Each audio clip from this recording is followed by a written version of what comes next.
हे बच्चा party, welcome to the channel. So आज का चैप्टर है द लिविंग वर्ल्ड।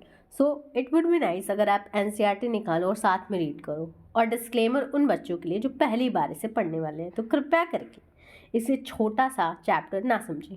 मतलब है तो छोटा सा ही, ये तो फैक्ट है, बट थोड़ा सा अटेंशन रखो, ठीक है। How wonderful is the living world, मतलब हमारी ये जो दुनिया है वो कितनी अद्भुत है। अद्भुत क्यों बोल रहा है भाई, ये सोचो तुम। मतलब इतने वैरायटी के फ्लावर्स तुमको देखने को मिल रहे हैं, बादल आसमान देखने को मिल रहा है, पक्षी देखने को मिल रहा है, घोड़ा देखने को मिल रहा है, एलिफेंट देखने को मिल रहा है, आपको एल्गी देखने को मिल रहा है। मतलब वाइड वैरायटी है लाइफ फॉर्म की। The wide range of living type is amazing.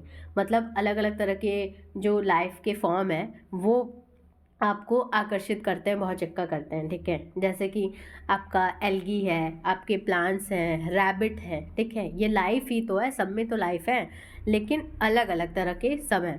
The extraordinary habitat in which we find living organism beat cold mountain deciduous forest. मतलब कि एक्स्ट्रॉर्डिनरी यानी ऐसा हैबिटेट, मतलब ऐसा जगह जो कि ऑर्डिनरी नहीं है, सामान्य लोगों के लिए वहाँ रहना काफ़ी कठिन हो जाएगा, ठीक है। जैसे हम लोग सोचेंगे कि अरे भाई डेजर्ट में कौन रहता होगा, रहता है, कैमल आपका रहता है, ठीक है। वहाँ पे अलग अलग तरह के प्लांट्स मिलते हैं। तो यही बोल रहा है कि जो एक एक्स्ट्रा ऑर्डिनरी जो हैबिटेट है, जहाँ पे हम लाइफ को देखते हैं, चाहे वो कोल्ड माउंटेन हुआ, ठीक है। लेट्स से माउंट एवरेस्ट की बात करें, वहाँ पे भी पोलर बेयर्स होते हैं, ठीक है। डेसिडुअस फॉरेस्ट ऐसा, मतलब डेसिडुअस फॉरेस्ट वो होते हैं जहाँ के जो पत्ते होते हैं वो झड़ते रहते हैं। Oceans, fresh water lake, desert और हॉट स्प्रिंग। हॉट स्प्रिंग की बात करें तो मान लो ये ज़मीन है, ठीक है। यहाँ पे एक छोटा सा वो है, गड्ढा है, ठीक है, और यहाँ पे पानी है, ठीक है। और ये जो पानी है वो बहुत खौलता हुआ पानी आ रहा है, ठीक है।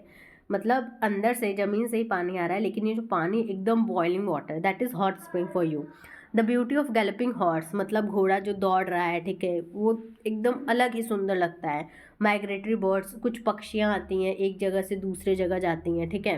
अब माइग्रेट क्यों करते हैं, उनका रीज़न अलग हो सकता है खाने पीने के लिए, हो सकता है रिप्रोड्यूस करने के लिए। द वैली ऑफ फ्लावर्स, अब देखते होगे घूमने कभी भी जाओ तो देखते होगे कि एकदम बगीचे होते हैं, ठीक है, फूलों के अलग अलग तरह के। अटैकिंग शार्क इवोक्स ए, मतलब जो ओशन में अगर आप शार्क देखा होगा आपने, तो अटैकिंग जो शार्क होती हैं ना, उससे हमें डर लगता है, लेकिन एक डीप सेंस ऑफ वंडर भी होता है कि भाई साहब कितनी खूबसूरत है, कैसे वो अटैक कर रही है, कैसे उसके स्ट्रक्चर्स हैं, ठीक है। ये होता है कि नहीं, मतलब कोई भी हम चीज़ को देखते हैं जो हमारे लिए ऑर्डिनरी नहीं होता, तो हमें लगता है कि कितना सुंदर है, कैसे होगा, किस तरह से उसमें डाइजेशन होता होगा, ठीक है।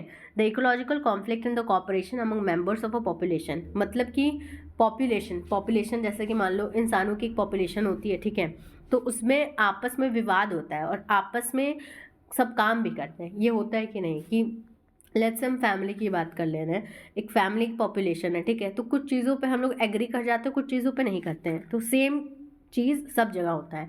And among population of a community, अब कोई कम्युनिटी है उसकी पॉपुलेशन में भी सेम चीज़ होता है। सेल के अंदर भी यही सेम चीज़ होता है कि कुछ लोग मतलब कुछ चीज़ों पे एग्री कर जाते हैं, कुछ चीज़ों पे नहीं, कि भाई नहीं, बाहर नहीं जाना है तो नहीं जाना है। Make us deeply reflect on what Indeed is life. अब ये सब पंचायत से ये हमें क्वेश्चन पूछना चाहिए कि आखिर लाइफ है क्या भाई, क्या हो रहा है। इतने वाइड वैरायटी ऑफ लिविंग चीज़ें कहाँ से आ रही हैं, कैसे आई, ठीक है। This question has two implicit question within it. अब इसी क्वेश्चन में कि लाइफ क्या है, इसमें दो क्वेश्चन है। The first is a technical one, पहला टेक्निकल क्वेश्चन है और पूछता है कि what living is as opposed to non living, कि मतलब लिविंग और नॉन लिविंग एक दूसरे से अलग कैसे हैं।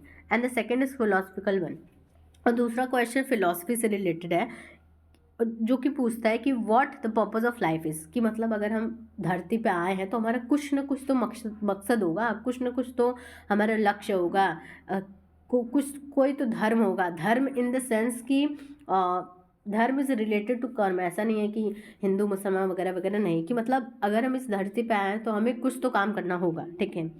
As scientist we shall not attempt answering the second question, क्योंकि हम लोग साइंस के बारे में बात कर रहे हैं तो हम सेकंड क्वेश्चन का आंसर नहीं देना चाहेंगे। We will try to reflect on, हमारा पूरा फोकस होगा ये जानने के लिए कि लाइफ आखिर है क्या, ठीक है, लिविंग नॉन लिविंग से अलग कैसे होता है। That is it.